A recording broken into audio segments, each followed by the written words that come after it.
성경의 한 권을 연속적으로 강의할 때는 현재 본문이 전체 흐름 가운데 어디에 위치해 있는가를 아는 것은 중요합니다. 데살로니가 전서후서의 전체의 주제는 예수님의 강림, 헬라어로 파루시아입니다. 오늘 본문인 데살로니가전서 5장의 앞부분도 예수님의 재림에 대해서 말씀했습니다. 예수님은 밤에 도둑같이 오신다. 잉태한 여인에게 찾아오는 해산의 고통같이 갑자기 임하신다. 그때와 시기를 알지 못하기 때문에 성도는 항상 깨어 근신하며 살아가야 한다. 하지만 우린 모두가 육신을 갖고 있는 연약한 인간이기 때문에 방심할 수 있게 되고 심령이 둔해질 수밖에 없습니다. 그러므로 바울은 성도는 예수님께서 다시 오실 때까지 서로가 함께 모여 생활하는 교회 공동체가 되어야 한다. 바로 이것이 오늘 본문의 말씀입니다. 오늘 본문의 첫 절인 데살로니가전서 5장 12절과 13절을 보겠습니다. 형제들아, 우리가 너희에게 구하노니 너희 가운데에서 수고하고 주 안에서 너희를 다스리며 권하는 자들을 너희가 알고 그들의 역사로 말미암아 사랑 안에서 가장 귀히 여기며 너희끼리 화목하라. 12절 첫 부분에 이렇게 선언하고 있습니다. 형제들아. 사도 바울은 데살로니가 전서와 후서에서 헬라어로 아델포스라는 이 형제라는 단어를 무려 27번을 반복해서 사용합니다.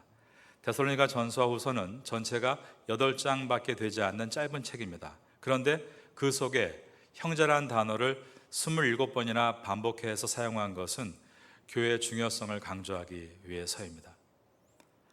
사도 바울이 쓴 형제라는 단어는 한 부모 밑에 태어난 혈연 관계일 때 쓰는 단어였습니다. 즉 나눌 수 없는 관계입니다. 이러한 가족 관계에서 사용하는 호칭을 교회 성도들에게 사용한 것입니다. 무엇을 의미하겠습니까? 가정이 확대된 것이 곧 교회라는 뜻입니다. 함께 교회 공동체로 생활하는 성도들은 모두 다 영적으로 보면 한 형제와 한 자매이다라고 말을 하고 있는 것입니다. 나아가서 한 교회 안에서 영적으로 형제된 자매와 형제의 관계는 결코 육신의 형제 자매보다 소홀하지 않다는 것을 강조하기 위해서 아델포스, 형제란 단어를 27번이나 반복 사용한 것입니다. 신앙이란 관계라고 말할 수 있습니다.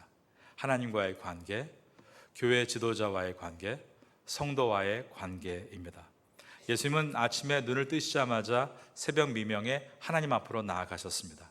하나님과의 관계입니다. 그리고 아침부터 제자들과 함께 생활하셨습니다. 성도들과의 관계입니다. 그리고 나서 하루 종일 내내 많은 사람들을 만나셨습니다. 이웃과의 관계인 것입니다. 이처럼 신앙이란 관계라는 것을 몸소 직접 보여주셨습니다. 하나님과의 관계가 중요합니다. 하나님과의 관계가 좋은 사람은 교회의 지도자와의 관계도 좋습니다. 그리고 성도와의 관계도 좋습니다. 교회에서 봉사하다가 상처를 받아서 지도자와 또는 성도들과 관계가 나빠지는 경우들이 종종 있습니다. 신앙의 회복이란 관계가 회복되는 데 있습니다. 저 여러분 모두가 하나님과의 관계, 교회 지도자와의 관계, 그리고 성도의 관계가 회복될 수 있는 그러한 신앙의 회복이 있기를 바라겠습니다. 교회에서 지도자란 담임 목사를 비롯해서 부목사님, 전도사님들, 장로님, 권사님, 교구장, 구역장, 각 부장, 차장, 팀장, 선생님들을 뜻합니다. 하나님과의 관계만 나는 좋으면 상관없다. 사람은 몰라줘도 하나님만 알아주시면 된다. 하나님은 내 심정을 다 아시고 내 사정을 다 아신다. 물론 하나님은 여러분의 심정과 사정을 다 알고 계십니다.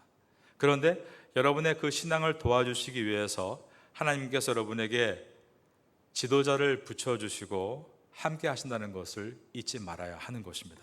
그러므로 지도자를 존경하고 그 말에 순종해서 교회 질서를 함께 지켜나가고 사랑하고 위에서 기도하는 교회 공동체의 모습이 필요합니다.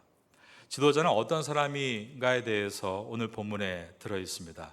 12절을 보겠습니다. 형제들아, 우리가 너희에게 구하노니 너희 가운데서, 저를 한번 따라하겠습니다. 수고하고, 그 다음 보니까 주 안에서 너희를, 또 따라합니다. 다스리며, 또 저를 따라하겠습니다. 권하는 자들을. 이처럼 지도자에 대해서 첫째가 수고하고, 두 번째가 다스리며, 세 번째가 권하는 자라고 했습니다. 여기서 수고라는 단어가 헬라어로 코피아오라는 단어인데, 헬라어를 공부할 때 신학생들이 코피아오를 코피나게 수고한다 이렇게 외웠던 추억이 있습니다. 이 원어의 뜻은 소가 타작마당에서 곡식단을 털 때 계속해서 쉬지 않고 곡식단을 밟으면서 일하는 모습을 코피아오라고 표현한 것입니다. 입에 단내가 나도록, 소가 힘들면 입에서 침이 줄줄 흐르죠. 그만큼 수고하는 것을 뜻하는 것입니다. 그러한 수고를 지도자가 하는 것이고, 주님은 그것을 다 알고 계신다라는 말씀입니다. 첫 번째로 지도자가 수고하는 사람이라고 했고, 두 번째 지도자는 주 안에서 너희를 다스리며 다스리는 사람이라고 했습니다. 여기에 중요한 것이 있는데, 앞문장인 주 안에서라는 단어입니다. 교회 지도자가 세상의 통치자와 다른 것은, 교회 지도자는 주 안에서 다스리는 사람입니다. 주 안에서, 이 말은 주님의 심정으로라는 뜻이고, 주님의 지혜로라는 뜻이며, 주님처럼이라는 뜻이 담겨 있습니다. 저를 한번 따라해 볼까요? 주님의 심정으로, 주님의 지혜로, 주님처럼 다스리라. 그리고 다스린다는 말은 원어의 뜻을 보면 일을 프로세싱, 처리해 나간다라는 뜻입니다. 지도자는 자기와 함께 있는 사람들과 함께 연합해서 서열 정리를 하는 것이 아니라 함께 모여 프로세싱, 일을 처리해 나가는 사람을 뜻합니다. 제가 알고 있는 목사님의 강연을 들은 일이 있습니다. 이 목사님은 한국에서 아주 큰 교회에 많은 성도들을 목회하시는 분이신데, 십수년 전에 교회 건축을 하시면서 교회 안에 어떤 리더와 생각이 갈라졌다고 합니다. 그런데 본인 생각이 맞다라는 확고한 신념이 있었기 때문에 그분의 말을 무시하고 자기 식대로 건물을 완성했다고 했습니다. 그런데 그분의 고백은 건물은 완성이 됐지만 그분과의 관계가 회복되지 않았다고 했습니다. 그리고 그때는 꼭 그렇게 건물을 지어야만 될 거라고 생각했는데, 시간이 지나고 나니까 꼭 그런 것만도 아니었다라고 말을 했습니다. 그런데 소연해진 관계는 회복되지를 않았다는 것입니다. 그런 일을 겪은 다음에 이 목사님은 말하기를, 목회의 최고의 중점을 그 다음부터는 오직 평화에 두게 되었습니다 라고 말하면서, 예수님께서 말씀하신 서로 사랑하라, 내가 너희를 사랑한 것 같이 너희도 서로 사랑하라, 너희가 서로 사랑하면 이로써 모든 사람이 너희가 내 제자인 것을 알게 되리라, 이것을 목회의 본질로 깨닫게 되었습니다 라는 고백을 하셨습니다. 여러분도 주님 안에서 다스릴 때, 즉 주님과 같이 주님의 심정으로, 주님의 지혜로 함께 일을 처리해 나아갈 때 늘 일만 보지 마시고 사람과의 관계를 보시면서 어떻게 내가 옆에 있는 사람에게 은혜를 끼칠 수 있는가를 돌아볼 수 있다면 성숙한 지도자로 하나님께서 귀하게 사용하여 주실 줄로 믿습니다. 지도자는 수고하는 사람이고 다스리는 사람이며, 세 번째는 권하는 사람입니다. 권한다, 권면한다는 뜻이죠. 쉬운 성경은 지도한다라고 번역했고, 새 번역 성경은 훈계한다라고 번역을 했는데, 그 이유가 이 단어 속에는 책망이란 뜻이 들어있기 때문입니다. 바울이 역사가 짧은 데살로니가 교회를 두고 떠날 때 어쩔 수 없이 그 안에서 지도자들을 세웠습니다. 그러나 그 지도자들은 신앙적으로 연륜이 깊은 사람들이거나 인격적으로 높은 수준에 있는 사람들이 결코 아니었습니다. 아마도 그 안에서 조금 더 나았던지 비슷했을 것입니다. 그런데 어떻게 그들이 다른 사람들을 권면할 수 있단 말입니까? 저도 이 부분이 항상 조심스럽고 어렵습니다. 그러나 책망도 필요하기에 조심스럽고 어려움에도 불구하고 책망할 일이 있을 때는 저는 예수님의 황금 비유를 늘 기억합니다. 7대1입니다. 7번 칭찬한 후에 한 번 책망하라입니다. 요한계시록 2장 2절에 보면 예수님이 이렇게 말씀하셨습니다. 에베소 교회를 향해서 내가 첫 번째 내 행위와 수고와 내 인내를 알고 악한 자들을 용납하지 아니한 것과 자칭 사도라 하되 아닌 자들을 시험하여 그의 거짓된 것을 내가 드러낸 것과 또 내가 참고 내 이름을 위하여 견디고 마지막 7번째로 게으르지 아니한 것을 아노라. 이처럼 예수님은 에베소 교회를 향해서 7가지를 먼저 칭찬하신 다음에 한 가지를 책망하셨습니다. 계시록 2장 4절에 보면 그러나 너를 책망할 것이 있나니 너는 처음 사랑을 버렸느니라. 성숙하고 지혜로운 지도자는 예수님과 같아야 되는구나를 깨닫게 됩니다. 칭찬과 책망의 비율을 7대1로 두는 것입니다. 그러면 교회 안에서 구체적으로 어떠한 훈계, 책망에 들어갈 것인가를 우리가 한번 살펴보겠습니다. 14절을 보겠습니다. 14절에 보면 또 형제들아 너희를 권면하노니 그러면서 게으른 자를 권계하라 라고 되어 있습니다. 교회 안에는 게으른 사람들이 있을 수 있습니다. 또 이어서 마음이 약한 자들을 격려하라 라고 했습니다. 교회 안에는 마음이 약한 사람이 있을 수 있습니다. 그리고 이어서는 힘이 없는 자들을 붙들어 주며 라고 했습니다. 교회 안에는 힘이 없는 사람이 있을 수 있는 것입니다. 삶에 게으름이 있고 마음이 약하고 힘이 없는 연약한 사람들이 교회 안에 있습니다. 그런데 이러한 사람을 누가 치료해 주는가? 그러한 성도를 치료해 주는 사람이 외부에서가 아니라 바로 옆에 있는 성도가 치료해 준다라고 되어 있는 것입니다. 성도끼리 서로 도와주고 서로를 치료해 주는 것입니다. 치료해서 게으른 사람을 성실한 사람으로, 마음이 약한 사람을 마음이 강한 사람으로, 그리고 힘이 없는 사람을 힘이 있는 사람으로 누가 세워나가는 것인가? 바로 옆에 있는 사람이 그를 세워나가는 것이다 라고 말씀합니다. 어떻게 도와줘야 되는가 하나하나 살펴보겠습니다. 14절을 다시 보시면 또 형제들아 너희를 권면하노니, 그 다음 저를 따라하겠습니다. 게으른 자들을 권계하며. 게으름은 헬라어로 아타크토스라는 단어인데 이 뜻은 무질서하다라는 뜻입니다. 그러기에 옛날 우리 개역 한글판 성경은 규모 없는 자라고 번역을 해 놓았습니다. 당시에 데살로니가 교회 안에는 예수님이 다시 오신다 이 복음을 받고 재림을 기다리는 성도들이 많이 있었습니다. 바른 재림의 신앙은 예수님이 당장 내일 오셔도 오늘 내가 부끄럽지 않도록 주를 맞을 수 있도록 성실한 삶을 살다가 주를 맞는 것입니다. 그런데 어떤 이들은 예수님께서 곧 오신다고 하는데 내가 뭐하러 일을 하고 가정을 돌봐야 하나 그러면서 학교를 그만두는 학생들, 뿌린 씨를 거들어가지 않는 남편들, 가정을 돌보지 않는 아내들이 나타났던 것입니다. 예수님의 재림을 핑계대면서 일을 안 하려 하고 있고 그동안 가지고 있던 것을 까먹는 형제들이 있었습니다. 그러다가 당장 예수님께서 오시는 것이 아닌 것을 알 때 다시 가정과 일터로 돌아가야 되는데 쉽지 않았던 것입니다. 그동안 일을 안 해서 편하고 좋았는데, 편한 것에 익숙해졌는데 이제 몸도 마음도 잘 말을 듣지 않는데 다시 돌아간다는 것이 쉽지 않아서 빈둥대는 사람들이 늘어나기를 시작했습니다. 처음에는 미안해하다가 남에게 신세를 짓는 것을 당연하게 여기는 사람들이 생겨났던 것입니다. 이것이 아타크토스, 게으름이라는 단어입니다. 무질서한 규모가 없는 성도들이 생겨났던 것입니다. 사도 바울은 이러한 성도들에 대해서 권계하라라고 말을 합니다.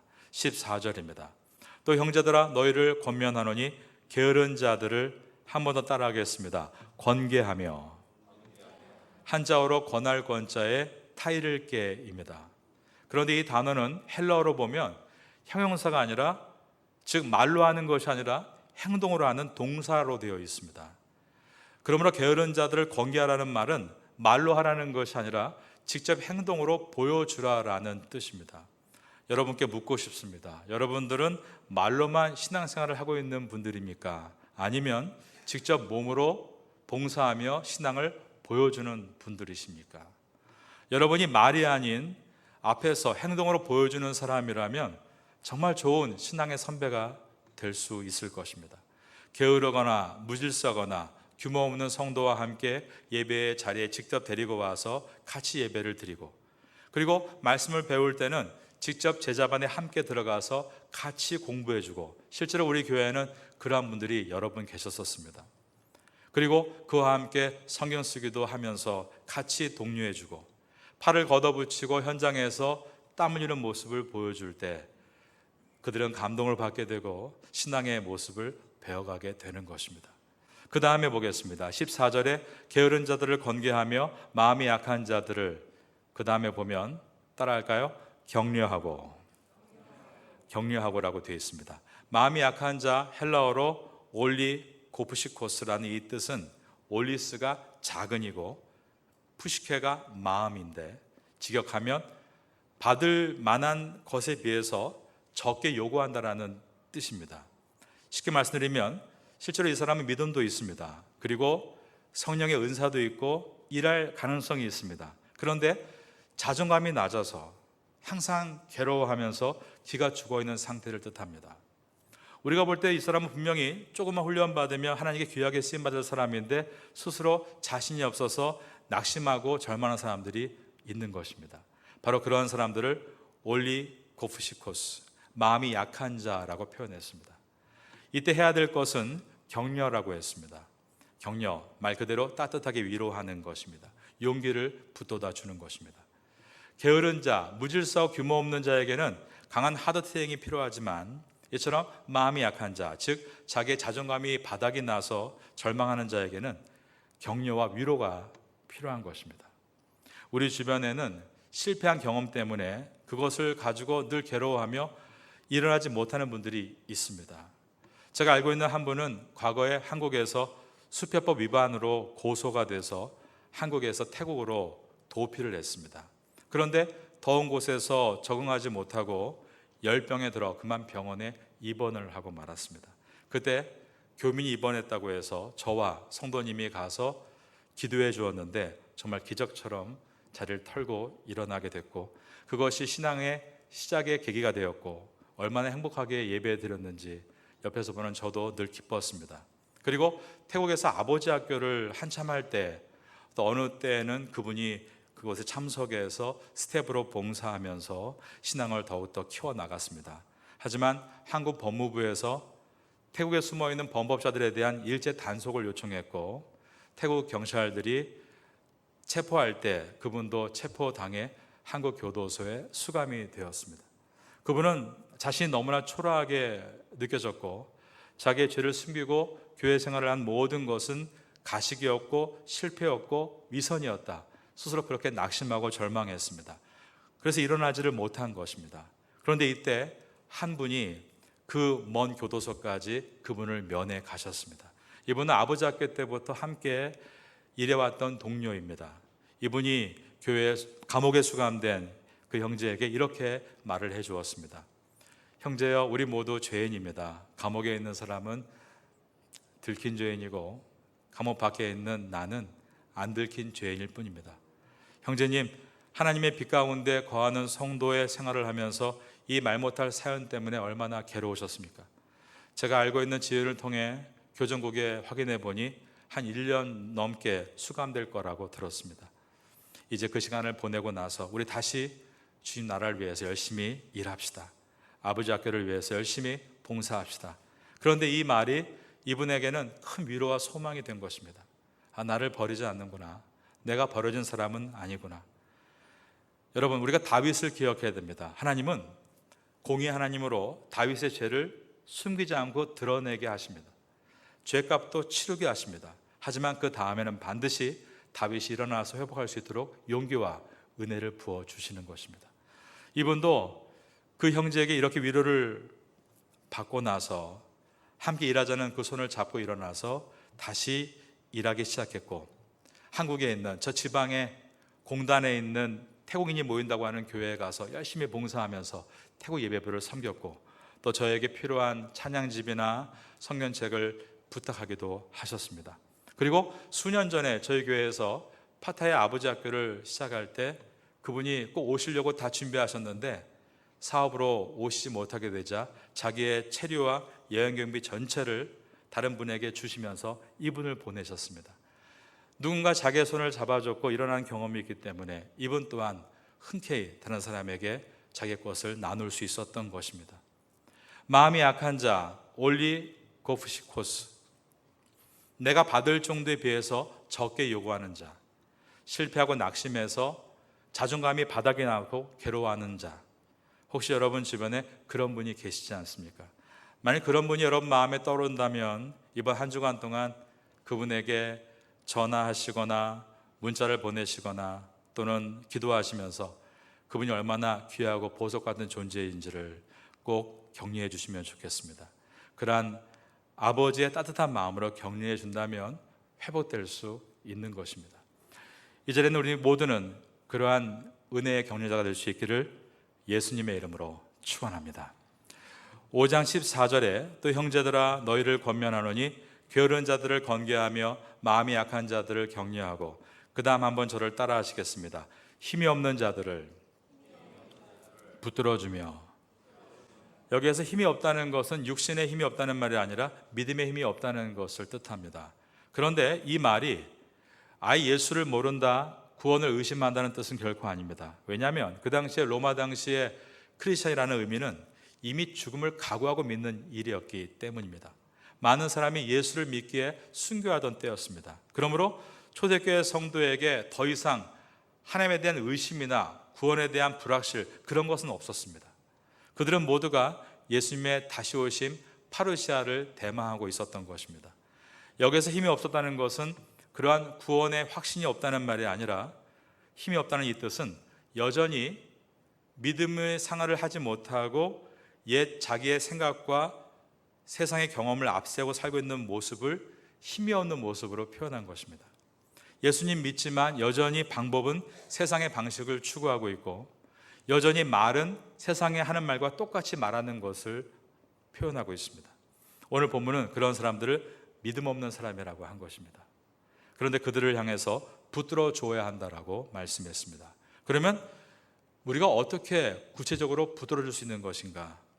오늘 본문을 기록한 사도 바울은 이제 앞으로 로마서를 기록할 때 이 내용을 한 번 더 거론합니다.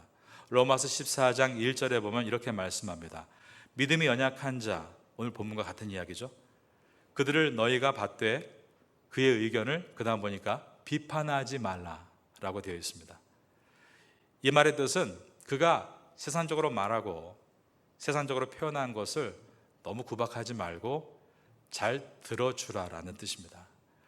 우리 한번 데살로니가전서 5장 14절을 다시 보겠습니다. 힘이 없는 자들을 붙들어주며 모든 사람에게, 그 다음 저를 따라합니다. 오래 참으라.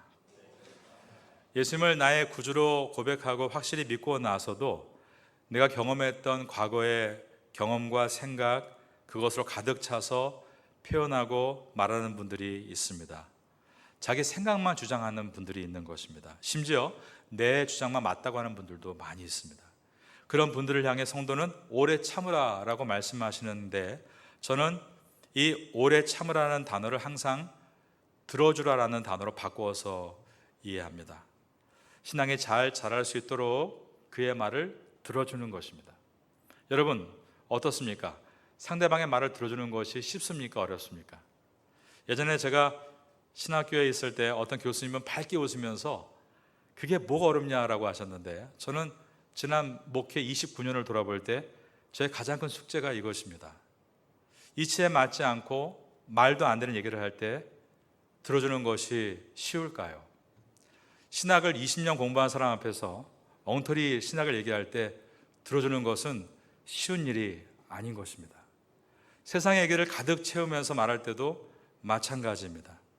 그런데 여러분, 중요한 것은 힘이 없는 자들을 붙들어주며 모든 사람에게 오래 참으라, 이것을 우리가 그의 말을 받아줘야 된다는 것으로 이해해야 된다는 것입니다. 우리가 그의 말을 받아줘야만 그가 직접 자기의 말을 하면서 스스로 교정하게 되고, 또 보고 말하고 또 보고 말하면서 결국 나중에 자기 스스로 길을 찾게 되는 것입니다. 그런데 무슨 말만 하면 말 못하게 하고 그거 아니라고 그러고 다른 길로 가야 된다고 그러고 그의 길도 잘라버리고 꿈도 잘라버리고 생각을 잘라버리면 신앙을 도저히 자라날 수 있는 기회를 우리가 허락하지 않는 것입니다. 우리가 좋은 믿음이 있어도 틀린 믿음을 들어주고 받아주고 기다려주는 것. 그래서 여기서 저는 세 가지를 만나게 됐는데, 바로 그것이 기도하고 기대하며 기다린다입니다. 되돌아보면 목회하는 내내 늘 이것 세 가지를 붙들고 살아왔던 것 같습니다. 그리고 이 순서가 바뀌어서 괴로울 때도 있었습니다. 순서가 기도하고 기대하며 기다린다인데, 먼저 기도가 없이 기대하려니 괴로울 때가 많았고, 기대하지 않으면서 기다리기란 너무나 힘들었습니다. 하지만 항상 이 세 가지 순서를 바르게 세웠을 때 매일 새벽에 나와 기도하고, 그리고 기대하며, 그리고 기다릴 때 좋은 열매들을 만날 수가 있었습니다. 두 손을 모으고 영혼을 위해 기도를 시작하면 하나님은 그 영혼을 향한 계획을 보여주셨습니다. 그러면 기대하는 마음을 갖게 되는 것입니다. 기대가 꺾일 수도 있었습니다. 그러면 다시 다음날 새벽에 하나님께 나가 기도할 때 하나님께서는 아니다, 나는 그를 향한 분명한 계획이 있다라고 알려주셨고 다시 기대할 수 있었습니다. 이러한 반복을 저는 기다림이라고 표현했습니다. 그리고 그렇게 기다렸을 때 정말 우리 교회 공동체 안에서 변화되어가는 한 분 한 분을 만나게 될 때 저는 그것이 제 목회의 가장 큰 기쁨이고 앞으로도 그럴 것이라고 생각합니다. 여러분 안에 있는 가족들, 남편과 아내와 여러분의 자녀들, 여러분 주변에 있는 친구들과 이웃들, 그 공동체 안에서 여러분들은 세 가지를 잊지 마셔야 됩니다. 바로 기도하는 것이고, 기대하는 것이며, 기다리는 것입니다. 5장 16절을 보겠습니다. 저를 따라하겠습니다. 항상 기뻐하라.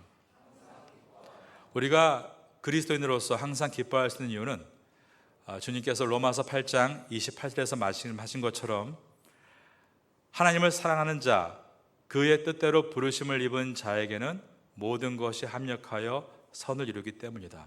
여러분의 자녀들이 하나님께서 부르신 자들임을 기억할 때, 여러분 남편과 아내를 하나님께서 부르신 분이신 것을 기억할 때 결국 하나님은 그들을 모든 것을 합력해서 선으로 이루실 것이다. 이것을 믿기 때문에 우린 기뻐할 수 있는 것입니다. 이 내용이 오늘 본문에도 들어있습니다. 바로 5장 15절의 말씀이죠. 15절 하반부에 보면 항상 선을 따르라. 이처럼 15절에서는 항상 선을 따르라 명령했고 16절에서는 이어서 항상 기뻐하라라고 명령했습니다. 이 두 가지 명령 다음에 세 번째 명령은 17절입니다. 저를 따라하겠습니다. 쉬지 말고 기도하라.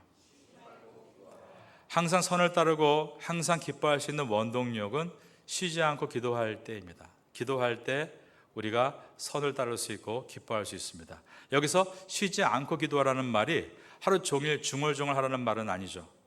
하루 내내 성령님을 의지하고 하나님과 교제하라는 표현입니다. 항상 선을 따르라, 항상 기뻐하라, 항상 기도하라. 네 번째는 18절에 범사에 감사하라라고 되어 있습니다. 범사에 감사, 범사란 everything, 모든 것, 작은 것도 포함됩니다.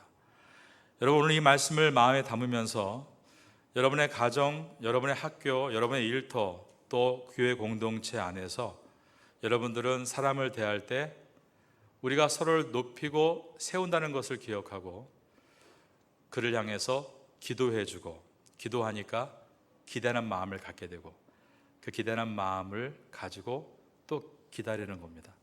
그럴 때 여러분 가정 안에 놀라운 변화가 있기를 바라겠습니다.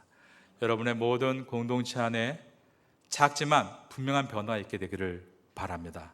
이것이 우리가 그리스도 예수 안에서 너희를 향하신 하나님의 뜻이니라 주의 뜻을 이루어갈 수 있는 방법이기 때문입니다.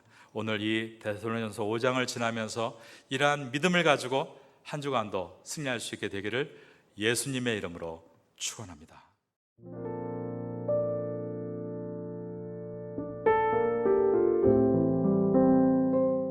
지금은 함께 마음을 열고 기도하는 시간입니다. 6월에 우리가 함께 품고 기도할 제목을 나눕니다. 조국 교회가 사명을 잘 감당하도록 붙들어 주옵소서. 북한의 지하교회를 지켜 주옵소서. 태국 교회가 말씀 위에 굳게 서도록 역사하여 주옵소서. 6월 29일 제13차 발달장애인 가족 초청 행사를 잘 준비하게 하옵소서. 이 시간 말씀을 붙잡고 드리는 우리의 기도가 삶 속의 아름다운 열매로 맺히기를 소망합니다.